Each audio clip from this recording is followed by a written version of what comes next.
Hello, ladies and gentlemen, and welcome back to the US Challenger Series Season 9. I am Rapid, and with me is absolutely no one, because I will be solo casting this, so hold on, and we're in for a pretty good game. Copenhagen Wolves, your team in the blue on the lower half of Summoner's Rift, going up against Reason Gaming. It's the ex-benched gaming roster in the red. You can see already a little bit of shots fired. Co actually hitting Countard there in the bush, so I think both teams are a little bit aware of what's going on. Something interesting to notice, Youngbuck will be running Ghost, Flash, Dorian, Shield first, Vladimir, so pretty interesting, and also a nice counter ward there by Kazmich. Go ahead and take that one out a little bit early, denies the vision, and also does mean that Copenhagen Wolves don't actually know where Reason Gaming are anymore. They're going to back out into their own jungle out of sight of, well, basically everyone. Youngbuck was waiting for that top Shrine Rush late invade onto blue, but actually with their early positioning, they're going to, Reason Gaming, just going to go back off and take their own buffs. Very defensive start for both teams. No advanced wards placed at all by Copenhagen Wolves, just trying to defend things out there and keep their own jungle intact. So we do see probably a bottom half of the map start for both junglers, which does mean they're looking to apply a lot of pressure top lane after they get double buffs level 3, rolling for some pretty crazy ganks.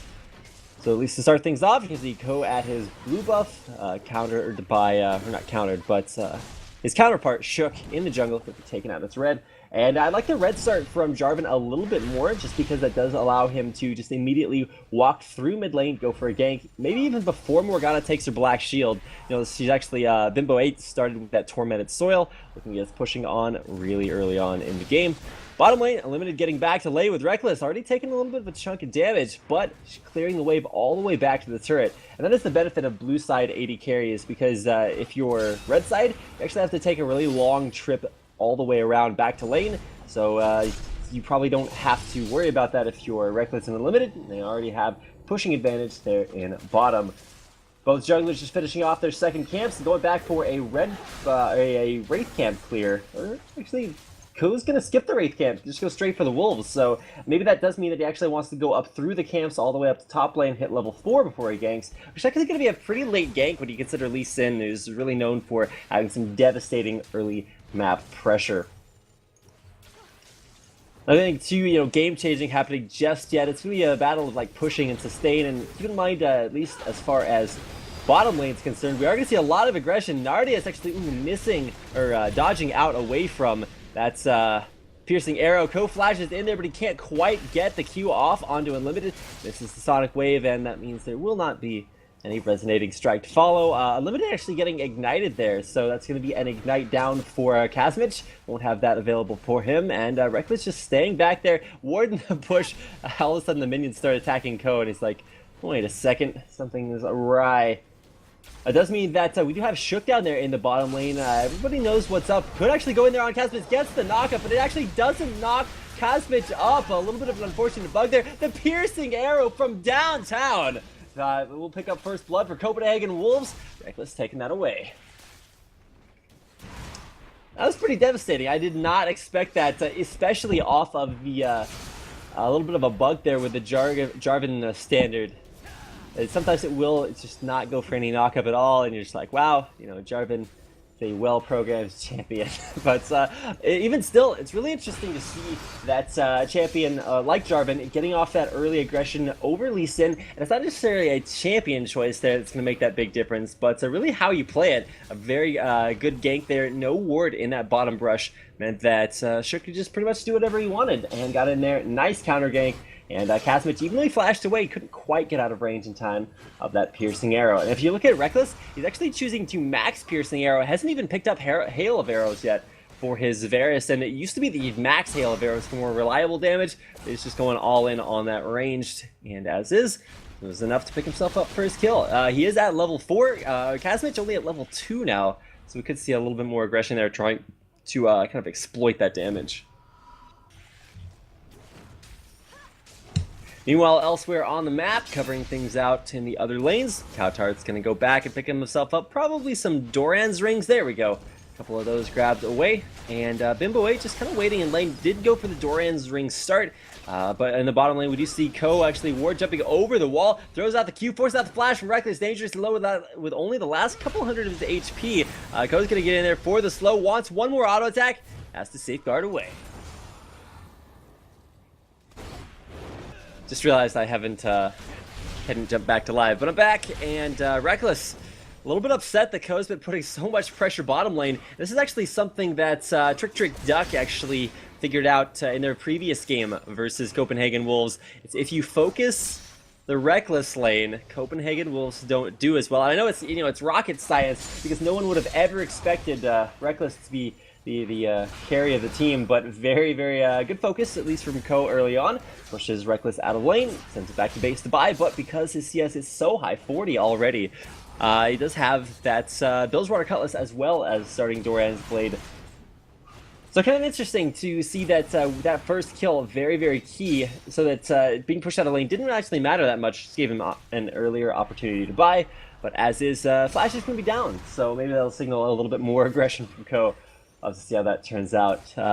Youngbug, Perduta's just content to stay up there in that top lane. Health cost, not really too big a deal for him because he does have that 10 regen per 5 seconds on Doran's shield, and it really isn't trying to fight Mozilla all that much. Both just kind of a war of sustain and pushing up there in the top lane, so probably won't be seeing a whole lot of focus there until one of those guys goes back.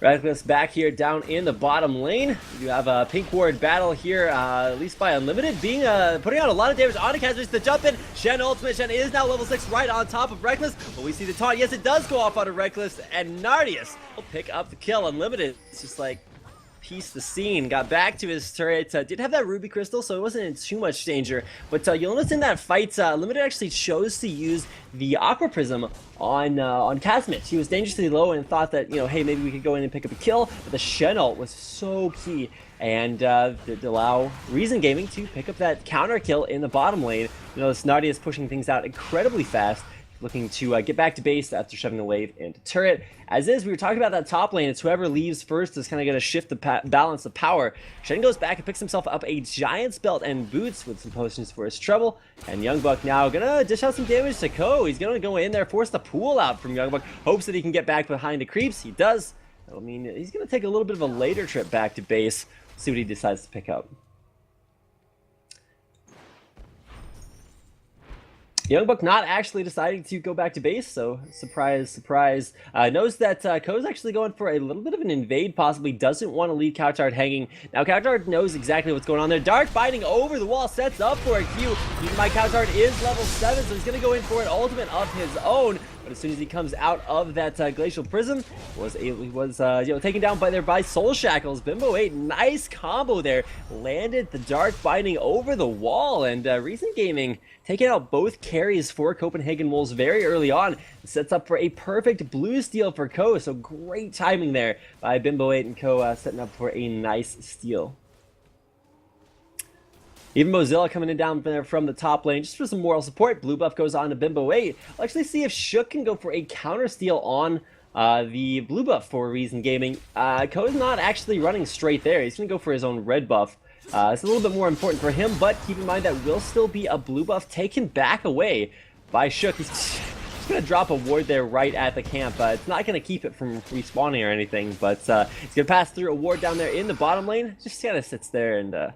keep in mind, Copenhagen Wolves know that the ward is there for Reason Gaming. So, Shook, I'm not sure exactly why he's just kind of chilling out there. Maybe just applying a little bit of pressure. Whew, I thought actually Reckless was going to clear the wave with that piercing arrow, but it actually lands it onto Nardius. He's, like I said, maxing that skill, so able to get off some pretty nice poke damage. But as is, it's really that the big kill in the middle lane without a blue buff for Lissandra can actually limit her pushing power quite a bit, just because she has very high mana costs and does rely heavily on her Iceborne passive to get her, the wave clear that she really needs. Meanwhile, we do see a lot of aggression up there in the top lane. Ignite going down on a Youngbuck. Dagger goes out, the flash and the auto attack, empowered by the key strike. Mozilla flashing in for the kill. Not too often you see aggressive plays from Shen. Usually they just want to, go ahead and tank things out. But Youngbuck overextending just a little bit there, and with an unfavorable trade into an Ignite flash auto, It's going to be enough for Mozilla to pick up the 3rd kill of the game there for Reason. Apparently, we are going to have a little bit of a communication issue for Copenhagen Wolves, or for Reason Gaming. So we're going to take a little bit of a break and, try to get them resituated here. It does look like the issue has been resolved, so we should be jumping back into this game any second. And there we go, countdown, 5, 4, 3, 2, 1. We're back in the game. Going to jump to live, and we should be good to go. For Reason Gaming, they have pretty much secured a kill in every single one of their lanes, so very, very strong laning presence, especially when you consider that bottom lane. Reckless does pick up a kill on Nardius. Gentleman onto Ko a little bit late there. Could have definitely tried to save Nardius' life, but it's going to mean that Shen pressure in the bottom lane means that's, counter going in. May not actually want to engage. This gets taunted out immediately. Goes down the ultimate on Mozilla. So tanky right now with that giant spell, Doran's shield. Whew, the flash out from Couchard. He saw the insect coming, but without the kick to make it happen. Just felt like flashing out. It was definitely a good choice there. That's flashes blown and a kill picked up onto Nardius. So a nice job countering that out. Reason Gaming going to take out the one cannon minion that followed them up there to Dragon, but with a ward over the wall is actually maybe something that Copenhagen Wolves can counter out. I mean, Couchard does not have his ultimate up, so he'd just be going in there for a little bit of extra damage. Black Shield, enough to block some of the damage. Piercing Arrow, not enough to steal. Smite comes out, and that will be the first Dragon of the game, going to Reason Gaming. We've been seeing these guys play a lot recently, and even before they were Reason, back when they were benched, definitely having kind of a comeback, not necessarily a comeback, but really getting up there in power and skill, doing really, really well, not only in EUS Challenger Series, but even in some of the more recent tournaments they played, like LCS Tenerife qualifiers. Get pretty far in that. I think they were taken out by, was it TCM? Can't quite remember, but they're starting to have some really strong showings, and even here against Copenhagen Wolves. I mean, back when they were Pride FC, definitely had some communication issues, some rough times, but just completely turned things around after a very strong showing at Gfinity. Starting to show that they definitely have what it takes. Youngbuck versus Mozilla. Mozilla just running at Youngbuck over and over again. I mean, sure, Youngbuck has some sustain, but Mozilla's actually doing a really good job taking things up there. We'll have to see if they can get the job done. I mean, Mozilla is having a really good time in the top lane. Bottom lane, we've been seeing kills picked up by both teams, so it's really just about probably looking towards that mid lane. Morgana and Lissandra, both very strong sort of control mages. Morgana sort of the Lissandra 1.0 that people don't really play all that often, which makes me sad. I do love myself some Morgana playing. Looks like Bimbo 8 waiting in this brush, trying to bait out Countard. Actually may take a little bit of a different route. Not quite really waiting to jump into jump into a blind bush. That would have actually been a death on Lissandra because her escape mechanism, that ice path, was countered out there by the stun. But some nice positioning by Shook does keep her safe for now. So it'll be another red buff for Shook, or his first red buff. He countered out the enemy blue buff, so we'll be waiting to see the blue buff respawn for Copenhagen Wolves. See if we can get that on the Couchard this time. Not actually going back. Let's stop to do a little bit of more wave clear.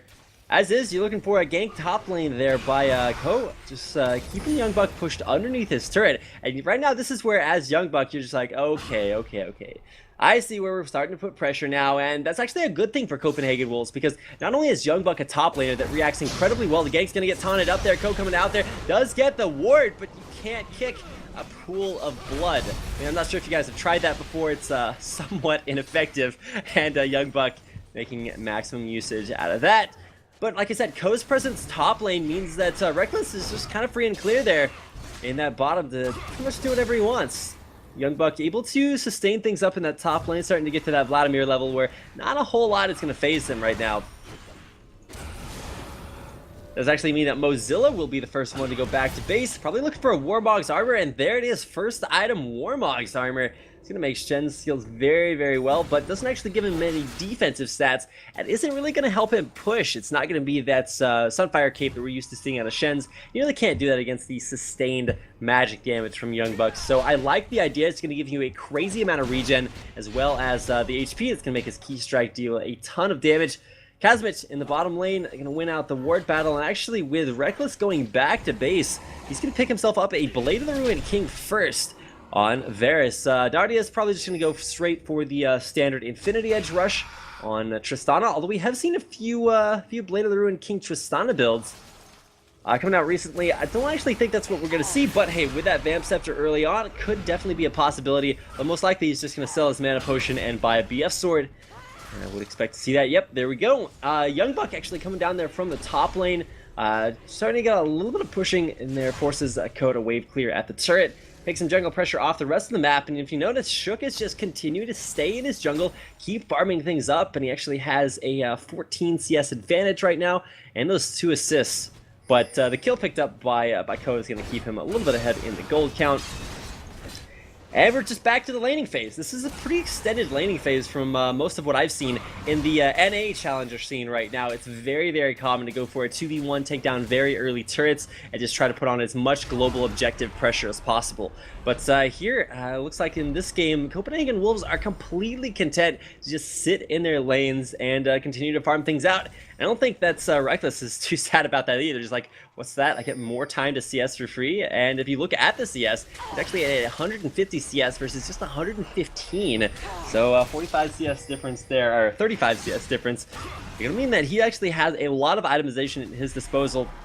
It actually could come into play relatively soon at that dragon respawning, but Bimbo 8 in the middle lane gets the Shadow Ultimate, the shield coming in from Ko. Bimbo's gonna live, and that will be a kick out from Ko. Picking up the kill onto Cowtard. You're never alone. You can see Bimbo 8 kind of singing Stand By Me there. He's just really, really hoping that Mozilla was able to get there in time, and double shields actually, one right on top of another. Now it's just kind of the roaming gang squad. Q thrown out onto Young Buck. It lands through the pool, forces the flash out and the ghost. Gonna be kiting backwards, but the ward jumps. Keeping Ko in range. Young Buck, though, able to turn things around. Actually could have gone for maybe a more aggressive ultimate into pool to try to pick up a kill on Ko, but he might have been able to disengage. So, as is, 2 wards down there. But it's just going to be free wards from Sightstone. Nothing too crazy for now. Bottom lane, Kazbek's going to get dove by Shook. Nardius going for the dives, or going to try to stop the dives, but just can't quite get the job done. Still had Buster Shot available. And probably could have used that to at least some effect, but Kazbek's getting dove there. Great play by Shook, recognizing that's it's definitely an option. Young Buck, though, in the top lane can't actually physically damage Mozilla, and if you notice, Young Buck, he went for Sorcerer's Shoes instead of trying to pick up the more push-friendly cooldown boots in those Ionian Boots of Lucidity. And that's actually a choice I really like, because he knows that Shen's going to be pushing him out. He's going to be trying to dish out a lot of damage, and after even picking up a kill on him earlier on, he knows he actually has to have the potential to damage Mozilla, and those cooldown boots would just not really allow him too much pressure in lane. In the bottom lane, we do see Unlimited trying to win the ward battle in the bottom Triforce, but 0 wards down there. Ooh, Blade of the Ruined King out from Reckless. Trying to get away there from Nardius. The damage a little bit overwhelming. If you look there at Young Buck coming down all the way from the top lane, gonna put down some extra presence here around Dragon as Copenhagen Wolves look to take this one away. Resonating Strike not available. Ko needs a way to get in here onto this dragon. Throws out the next one, but misses with that one as well. So he's gonna have to ward jump in if he wants to try to steal. It does not find that as an option. Limited gets hit by a dark binding, but will be able to make himself take himself out there alive. Like I said, only Ruby Crystal. So he's gonna have to make a trip back to base here in the near future. Although his Gold Pretend Quintessences will actually allow him to get a little bit of that GP10 without actually going for a very early Gold Pretend item. Young Buck back up in the top lane. Mozilla taking down his turret at the same time. I think that's really, when you look at Young Buck, he's been having a pretty good time in lane. Throws down the ultimate even on top of Mozilla. Just looking to trade this one out favorably. And it's going to get some damage amplification. And now with that needlessly large rod, you can see Young Buck actually able to turn this around pretty strongly. Phase checks into Elise Sin. Not really going to be what you want. And ward jump in. No auto attacks to the ghost up once again. Young Buck, man, able to juke out the Lee Sin Q. Turns things around, gives him a little love tap on his way back out. And will be able to make it out alive. Great positioning there by Young Buck, or not great positioning, not great ward coverage either. Face checks into Elise Sin, but does manage to stay alive. Trying for a second steal away on this blue buff. Cowtard in the area. Do we actually see a smite steal away? No, we do not. Does look like that was Ko just picking it up with an auto attack after. Actually, he didn't smite that. It was an early smite by no, Shook didn't smite either. I saw a huge chunk of damage. Yeah, I'm guessing that was just Bimbo 8. Death Cap completed as his first item. That's actually incredibly interesting to me. Usually Morganas, you'll see them go for more of a Zhonya's Hourglass team-oriented Morgana build focus, but just going for a ton of damage. In that Death Cap burst, Bimbo 8 going to be a huge damage threat, but definitely capable of getting blown apart in team fights. That's actually a pretty interesting perspective there from Bimbo, because that does mean that, at least in lane, he's going to be devastatingly strong, just because basically one combo is going to kill Coutard. And keep in mind, as Coutard, you want to escape using your Glacial Path, but you won't actually be able to do that because you can't, because you're rooted and you won't be able to reposition. But that does mean in team fights, which Copenhagen Wolves may be wanting to you know, pick up more and more of, just due to that the Death Cap choice. He's going to be a little bit weaker. So Bimbo does have Soul Shackles up. Really hasn't had the roam pressure that we're used to seeing out of a lot of Morganas. Just because having that control in lane, very, very key.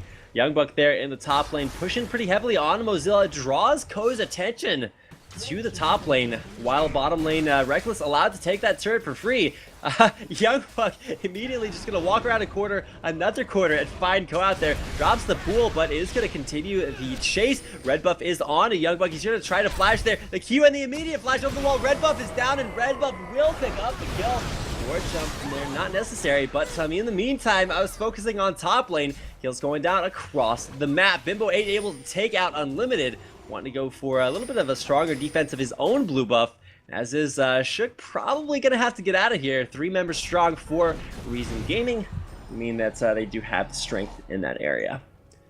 So if you do want to check out global objectives, it's 2-to-1 in turrets in favor of Copenhagen Wolves. And actually a dragon advantage, or tied up in dragons as well. So a lot of pressure there in the middle lane. Mozilla so tanky right now. Does have a Negatron cloak as well. On top of that black shield. Q lands, it will hit. Does look like Shook gonna go in there, signaling Coutard to get in there for a lot of other damage. He breaks the Soul Shackles. It will be enough to pick up Shook. Ko actually not going down either. Gets the Shed Ultimate, stays alive. Holy cow, the shield's too strong on this team. Reason Gaming saving out, I think it was Bimbo 8 earlier on. Ko this time around. Some great saves by Mozilla. Young Buck coming in there, not going to be able to pick up a kill or anything crazy like that, but going to be able to push out that mid lane. Looking to take that mid turret, as the turret count has substantially evened up. I mean, the kills are starting to come out there for Reason Gaming, 8-3 right now, but they're still down in gold. They're down about 400, so nothing too crazy, but interesting to see such a huge kill discrepancy, just you know, made up there by such a large CS advantage. See Reckless up at 230 CS, a 50 CS advantage, or 45, let's just be real, 45 CS advantage for Reckless. Q lands onto Unlimited. Ko actually flash, or getting the kick back out into the wall. Unlimited drops down the Aqua Prism, gets a little bit of extra speed, but the follow-up from Kazmich is Nardius takes him down. Keep in mind that wasn't Oracle's on Unlimited 2. It's not going to go down just because of the new vision changes in patch 3.9, but still, you're going to want to have that Oracle's out on the map. Getting taken down, definitely going to reduce that duration at the same time.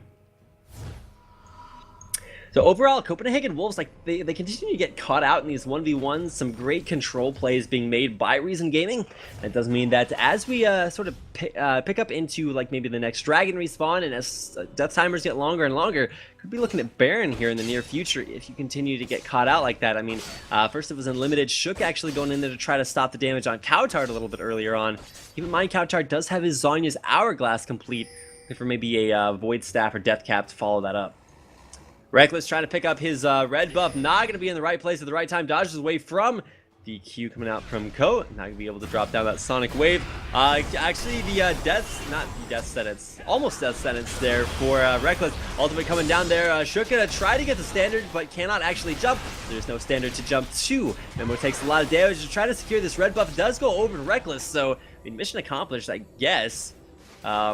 Reckless does survive, and there is going to be a buff secured. Young Buck kind of leading the way, but another Q lands there. The Dark Binding's absolutely on point there for Bimbo 8. This is going to be second dragon of the game in favor of Copenhagen Wolves. Starting to turn things around as far as his global objectives are concerned. Mozilla continues to push down that top lane. I actually noticed a blasting wand in his inventory. Going to go for an Abyssal Scepter. And with a Morgana on the team, I'd expect to see the Abyssal Scepter built on her, but very aggressive choice there on Shen. As usually you'll see something like maybe a Wit's End, maybe you know, Sunfire Cape for pushing, I don't know. But not going to see either one of those. Kind of an interesting Shen build coming out here from Mozilla.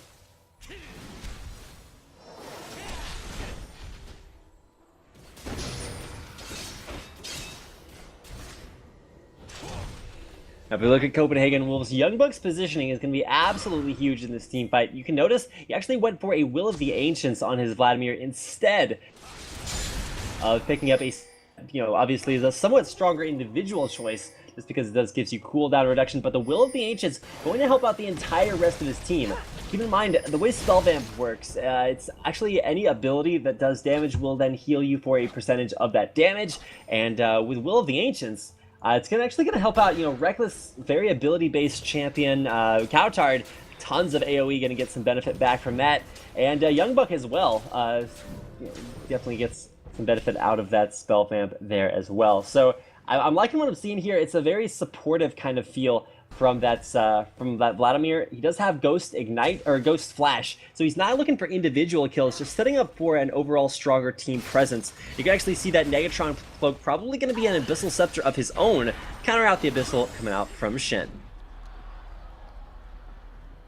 You have Runic Bulwark now completed there onto Shook in the jungle. That's actually going to have a huge play in this next fight, because not only is that a Runic Bulwark, just stopping a lot of magic damage, but you actually have no even Aegis there. Ultimate Tidal Wave comes out. Young Buck forced the pool there at the very beginning. He's going to try to Ghost Flash out of there. Soul Shackles does go down, but he's going to be able to make it out to the back of the fight. Reckless from the back, gets the ultimate away there. Narnia says, I don't want you anywhere near this fight, but so much damage comes out from Young Buck, able to take down Tristana. Young Buck continuing to chase. He's got the Ghost on her. He had the Ghost on earlier.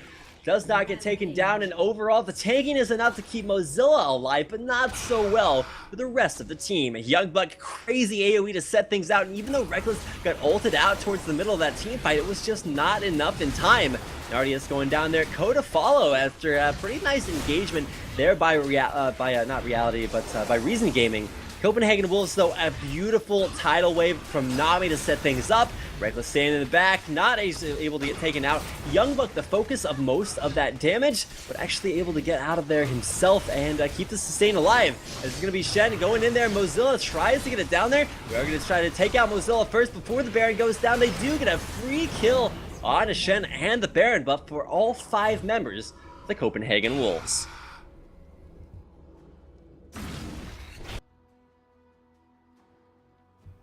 Reckless with that Baron buff on him will hit 260 AD, but if you look at Nardius, he's actually only at about 199 right now, so substantially farther behind. But keep in mind, he does have that Infinity Edge. Only issue is that yeah, you kind of got an Infinity Edge on Reckless, as well as a Blade of the Ruined King, as well as a Zeal. So an entire item up there for Reckless. As we talked about the CS discrepancy, now about 40 up right now. This is it's just an entire item. You can see the 3 kills tacked on top of that. Really going to help accelerate his build way above and beyond what you're going to be seeing out from Tristana. Now, I mean, as the game does progress, we're hitting the 30-minute mark. They come up on the 35, 40-minute mark. It's going to be a pretty huge place for Nardius to get to, because to be honest, when you look at Tristana, she is just flat out better in the later phase of the game. She can jump away. She has 709 range. It's just absolutely incredible to see the kind of stuff she can do. The only difference is that Reckless is going to hit his power spike, well, kind of right now. And if he can get back to the team, he's actually going to be split pushing that bottom lane. Cowtard, Shook, and Young Buck rotating bottom. Copenhagen Wolves, very good map mobility and communication, and to get them exactly where they need to be, exactly when they need to be there. Now, keep in mind, Ice Path coming out from Cowtard. You can't see that skill if you fire it from Fog of War. So I recall Alex Ish making some huge plays in EU LCS, just using that fact that all of a sudden, when suddenly Cowtard in the middle of your team on Lysandra, locking everybody else up. And keep in mind, we're going to see an Abyssal very, very soon onto Young Buck himself. Could actually go for a Spirit Visage too, for, like I said, more of a a solo benefit, but I would expect to see an Abyssal, just because he's going for a very team-oriented build there with Will of the Ancients. Pretty stacked itemization for absolutely everyone there on Copenhagen Wolves. You'll actually notice a distortion upgrade on the Berserker Greaves on Reckless. So he's not going for a Fervor upgrade, which most AD carries will go for it. He just says, hey, if we're going to team fight, I need to have flash up. Because when you look at, you have Shen, you have Lee Sin, and you have Bimbo 8, you're going to need to flash away from something in that team fight, just because it's a very strong control lineup coming out from Reason Gaming. But if you want to look at Copenhagen Wolves, they actually have some pretty good initiate of themselves, for themselves. Shook getting in there with a Cataclysm, pretty undeniable damage, unless you have that Phantom Dancer on Tristana and can just kind of walk through his wall, which is somewhat unintended, but, you know, rest in peace, Jarvan ults, I suppose. Yeah, I was talking about the CC. We got Cowtard in there, Lissandra, very strong control mage, as well as the tidal waves. And really, I mean, nobody likes to focus on the supports, just because, hey, you know, there's supports. But Unlimited's tidal waves this game have been on point, securing Copenhagen Wolves a couple of really, really good team fights. And now with them, with the Wolves rotating up there to that top lane, does mean that Reckless going to be able to dish out a lot of damage onto this turret. Mozilla's going to have to get in there for a ton. With the rest of the team showing up, that does mean that turret dangerously low. I'm going to stay alive for now. Shook actually getting bound there, Dark Binding, putting him out there. Ice Path comes in from Cowtard for a little bit of zoning. Now, Young Buck's going to primarily be the wave clear here for Copenhagen Wolves. So some backup there from Cowtard, shoving the wave back in again, but without overstaying their welcome, Copenhagen Wolves will just go ahead and back out for now. They put a lot of pressure there onto the mid lane, rotated bottom, but they really haven't been able to take down any of these second tier turrets, all very high HP, and the Dark Bindings continue to land. Ko actually going to get locked up there, takes a little bit of pain, but we'll be able to get out. There's that black shield.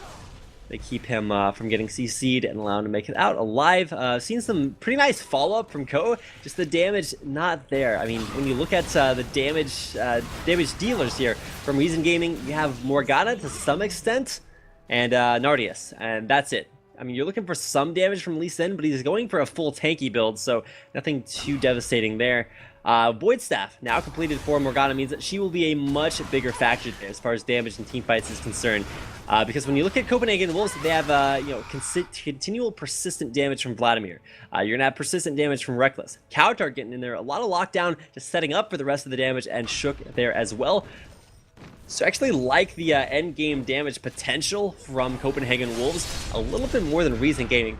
The only problem with Tristana, the only problem is with Tristana, as great a late game hyper carry as she is, you can really just put a huge tank wall in front of her, and that's all she needs, because if she stays alive in team fights, there's no way you can tank through her damage, especially now that she's going to be looking for a last whisper next. There's going to be the ultimate Hemo Plague put down onto Mozilla, setting up for Cowtard, coming in over the wall, so much damage onto Mozilla. You can just see the magic resistance keeping him from getting taken out in time. Can they finish him off before he gets the ultimate off? Yes, he can. Cowtard picks up the kill and prevents Shen from escaping. So that's going to be Shen's split push taken care of, and when you dedicate people to go back and stop the Shen split push, you're going to have to take him out. Otherwise, really sets up the rest of your team for a little bit of a disadvantage. But as is, Copenhagen Wolves picking him off. We have 4v5 and no chance of that Shen split push.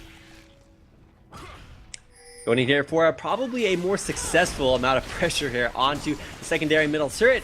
Ko's going to be battling out with Cowtard in the side, but Shook actually doing the zoning, forces out the Zyra ult at the same time. Wow, Young Buck able to get out of there thanks to the pool, and will just steal himself away. A little bit of HP to follow up. So first, secondary turret cracked there by Copenhagen Wolves. They will steal away the blue buff as well. Cowtard has himself one that's about half done, but Shook will be taking out a freshly refreshed one. Freshly refreshed. Somewhat redundant, but also probably.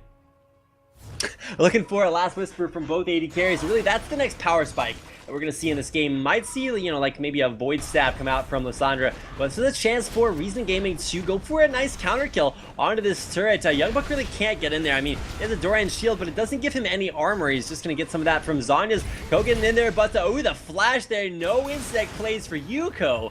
Youngbuck gonna be able to pop both of his summoners and make it out alive. Actually, no, just popped Flash there. Reckless, so gonna get taken out there underneath the turret, or will he? The Ignite is down, ticking, but he's not gonna be able to get taken out this time around. We'll signal the death there for Zyra. Dropping down low, but he's going to be able to try to get away. Ice Path comes in from Counter, ult Bimbo away, takes him out. There's no black shield there available, just now coming off cooldown. And a perfect counter engage there by the Copenhagen Wolves.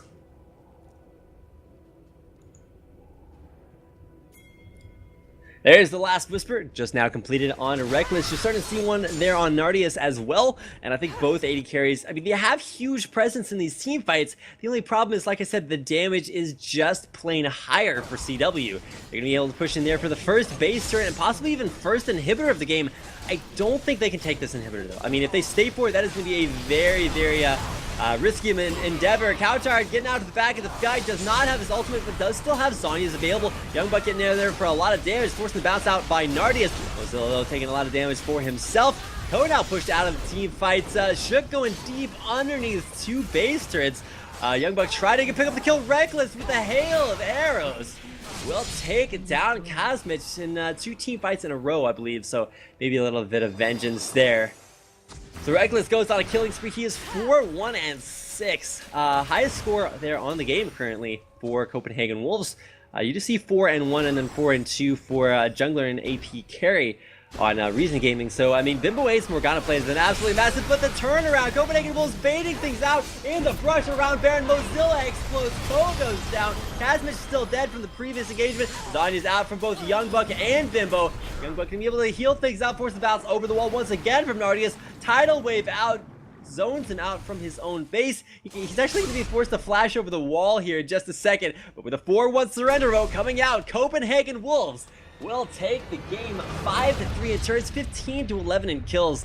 I gotta say, an incredibly close performance, but the late game decision making on Copenhagen Wolves just carried the game. So they will go ahead and take the game. This is only game one, though, in a best of three, so don't go anywhere. When we come back, we'll have game two, Copenhagen Wolves taking on Reason Gaming when we come back. So don't go anywhere. That's the US Challenger Series Season 9 here on KSTV. We'll be right back.